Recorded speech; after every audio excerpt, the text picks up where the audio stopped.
जब राम और रावण के बीच युद्ध हुआ तो रावण की हार हुई। रावण मरणासन अवस्था में था। तब भगवान राम से लक्ष्मण को रावण ने शिक्षा लेने को कहा, क्योंकि राम भी जानते थे कि रावण इस संसार के नीति, राजनीति और शक्ति के महान पंडित थे। इसलिए राम ने लक्ष्मण से कहा कि तुम रावण के पास जाओ को उससे जीवन से जुड़ी ऐसी शिक्षाएं प्राप्त करो जो तुम्हें और कोई नहीं दे सकता है। भगवान राम की बात सुनकर लक्ष्मण मृत्युशैया पर पड़े रावण के सिर के पास जाकर खड़े हो गए।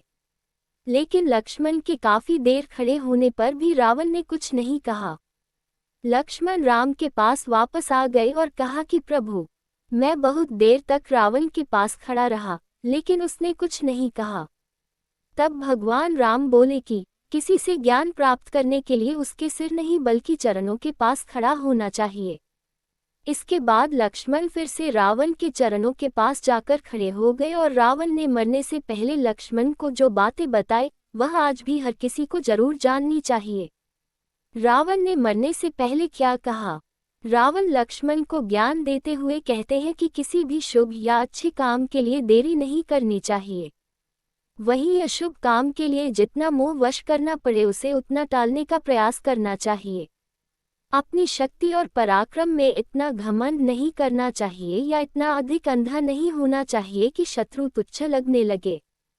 मुझे ब्रह्मा जी से वरदान मिला था कि मानव और वानर के अलावा कोई मुझे नहीं मार सकेगा, लेकिन इसके बावजूद मैंने इन्हें तुच्छ मान लिया और यही मेरी सबसे बड़ी भूल थी, जिस कारण आज मैं मरणासन अवस्था में पड़ा हूँ। रावण का तीसरा उपदेश था कि अपने शत्रु और मित्र के बीच पहचान करने की समझ होनी चाहिए। कई बार हम शत्रु को अपना मित्र समझ लेते हैं, जो कि बाद में हमारे शत्रु साबित होते हैं। वही जिसे हम शत्रु समझकर पराया कर देते हैं वही हमारे असली मित्र होते हैं। रावण ने लक्ष्मण को ज्ञान देते हुए कहा कि अपने जीवन के गूढ़ रहस्यों के बारे में किसी को भी नहीं बताना चाहिए, फिर चाहे वह आपका कितना भी सगा क्यों न हो।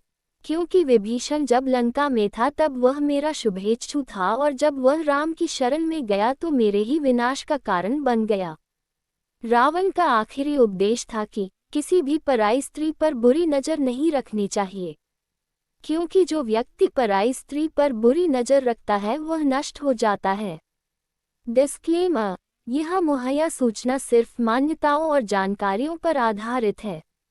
यहाँ ये बताना जरूरी है कि राजा सिंह ठाकुर किसी भी तरह की मान्यता, जानकारी की पुष्टि नहीं करता है।